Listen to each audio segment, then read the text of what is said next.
India বাংলাদেশের সীমানা প্রাচীর ঘেঁষে একটি কাঁঠাল গাছের জন্ম, যেটা হচ্ছে যা ইন্ডিয়ায় জন্ম, কিন্তু এবছরই প্রথম এই গাছটিতে প্রচুর কাঁঠাল ধরেছে। যেই কাঁঠালের থেকে চারটি কাঁঠাল বাংলাদেশের সীমানার প্রাচীরের এই পারে জন্মগ্রহণ করছে। এখন আমার প্রশ্ন হচ্ছে, এই কাঁঠালগুলোর অরিজিনাল মালিককে? এই কাঁঠাল কারা খাবে? ইন্ডিয়ার গাছ জন্মগ্রহণ করছে এপারে এপারে এসে বড় হচ্ছে। এখন 1 2 3 4 5টি কাঁঠাল বাংলাদেশের সীমানার এপারে এসে বড় হচ্ছে।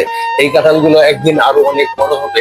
এখন আমার প্রশ্ন হচ্ছে, এই কাঁঠালগুলোর অরিজিনাল মালিক কি বাংলাদেশ নাকি ইন্ডিয়া? আপনাদের কাছে জানতে চাই।